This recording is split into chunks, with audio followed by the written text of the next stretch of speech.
Rent control, first implemented in 1919, is a system in which government, not the building owners, controls the rent given to tenants. It was first implemented as a federal law to help tenants against high rent prices, harassment from building owners, high risks of being evicted, and lack of amenities in each housing unit. However, rent control development stopped in the early 1970s by the federal government, and any unit that was made after that was not in the hands of the federal rent control law. New Santa Monica rent control laws were adopted by voters in April of 1979 in response to a shorting of housing units, low vacancy rates, and rapidly rising rents. These laws only applied to the rent control buildings that were developed as rent control units before the stop of the development in the 1970s. This new generation of rent control in Santa Monica was implemented to fight against the rising market rents. The rent control law wanted to help people in economic hardship and let them have a place to live that was low in cost until they got back on their feet. With Santa Monica rent control, tenants have many benefits regarding their housing units and their relationship with the building owner. One benefit is that rent control law in Santa Monica allows tenants to request decreases in rent when property owners do not maintain their services, amenities, and notification about any change to their housing unit or the building as a whole. Another benefit for tenants is that the law, in most situations, requires landlords to pay a fee to tenants who are forced to permanently move out of their homes. Next, the rent control law limits the reasons a tenant may be evicted. A survey that was taken in 1987 showed that tenants were living in their units 2.3 years longer than when rent control was first implemented. This survey shows that tenants appeared to enjoy living in their apartments in these buildings as a whole. And since they did not have any risk of being moved out, they stayed for a long time. Now, for the building owners, they are allowed to request increases in the rent given to their tenants if living standards are raised and new amenities are put in the housing units. But the Rent Control Board must approve this request, and the rent control can only be increased annually and at a very small rate. In addition, property owners are only allowed to charge rent as high as the MAR, the maximum allowable rent. To clarify, the MAR is the maximum legal rent that a property owner must charge for a controlled rental unit. With the MAR, and along with certain allowable surcharges, the owners can determine the annual rent for all the tenants. Now, does the Santa Monica Rent Control Board meet its goals and intentions? Let's talk to Robert Painter. Mr. Painter is a history teacher at Milken Community High School, who is a tenant of a rent control building in Santa Monica. I live on 3rd in Idaho, which is one block off Montana. So I can walk to the promenade and movies and shops, or I can walk up Montana I can walk to the store. So in terms of location, there is not a better location to live in LA. I consider it to be one of the best locations to live. I can walk to the beach, and I can't afford a house there, but I can afford a rent control apartment there. Have there been many renovations to your housing unit? No.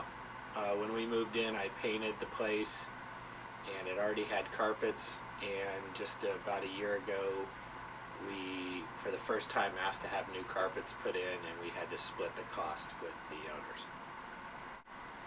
How did you come to that conclusion? Well, that was interesting. We actually had a friend who lived in the building above us, and he was a lawyer, and they're actually responsible for things like the carpet, but they tend to go as slowly as possible, and we wanted new carpet, and it took our friend who was a lawyer a year to get his carpets replaced.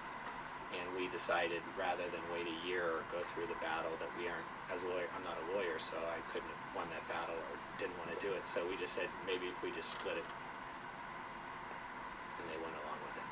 So if we moved out of the apartment, the rent would almost double in the apartment if somebody new moved in, because it would then go from being rent control to non-rent control. You're grandfathered in, but since it doesn't exist anymore in Santa Monica, if we move out, they'll get more money for the same apartment. A lot of older people, the older people who have rent control don't move out. You just don't give it up. And even if my wife and she would always keep it as an office.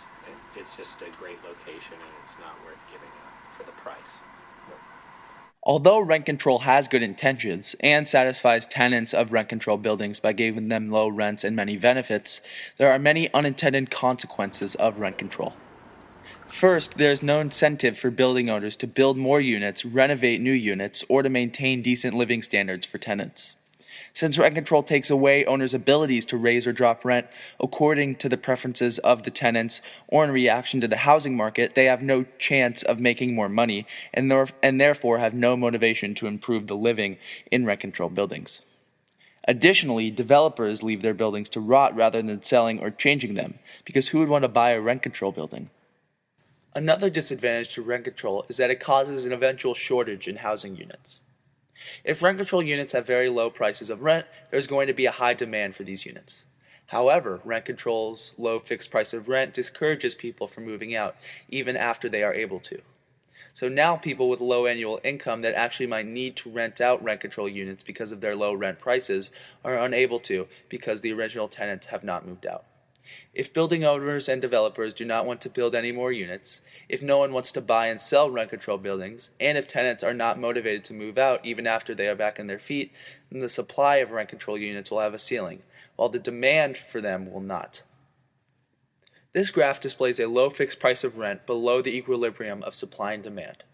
That line that goes through the graph below the point of intersection between the two diagonal lines represents the price of rent in a rent control unit. If this line is below the equilibrium, then that results in a shortage.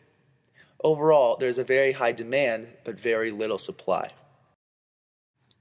The question now is, do the benefits and positive effects of rent control outweigh the consequences of it? If we were to define rent control in a type of lens of distributive justice, that lens would be egalitarian. The egalitarian lens is focused on benefiting the least well-off in any society, and that is what rent control does. Rent control tries to benefit racial and cultural minorities and people in economic hardship.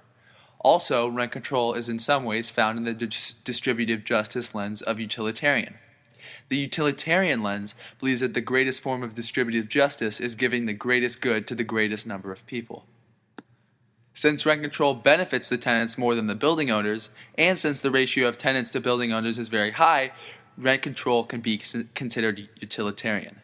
However, over time, rent control and its effects does the exact opposite of what it originally plans to do. But how can this be? It is obvious that rent control is in no way libertarian, because libertarian is all about free market, and rent control gives the power to the government. I guess in some ways rent control could be meritocratic, because it could support an individual who is working extremely hard who might be in economic hardship. But rent control does not always benefit the hardest working. It simply strives to supply for the least well-off. And the Aristotelian lens, which believes that the most talented in each society are the ones who should be given the tools to lead the society, does not really correspond with rent control. But let's say that a person who is a very talented author but is struggling to find a break is living in a rent control unit, so they have time to work on their writing. In that particular case, rent control can be looked through in an Aristotelian lens. But since rent control is often only beneficial to those in economic hardship and racial minorities, and since most of the time people in economic hardship or those in minorities are not the most gifted in a society, rent control is not correspondent with the Aristotelian justice lens. It is clear that rent control does not correspond with the libertarian, meritocratic, or Aristotelian lenses, but it also does not correspond with the utilitarian or egalitarian lenses in some ways either. As mentioned before, tenants living in rent control units often stay in them for an extensive period of time, even after they are able to afford a new place. If all the units are occupied with financially comfortable tenants, then that means that the current least well-off now have no place to live. Additionally, since owning or developing a rent control building is not a good investment or an attractive business, no new rent control units are being made. So the amount of people that are in hardship that need a rent control unit but are unable to get one just keeps growing. If that amount of people who need rent control just keeps growing, then the amount of people who are negatively affected by rent control is greater than the amount of people that benefit from it. The overall idea of rent control has good intentions, but in many cases it is too blindsided about the consequences of it. Implementing rent control may initially be beneficial, but in the end it will just lead in a pile of people who need homes that don't have them.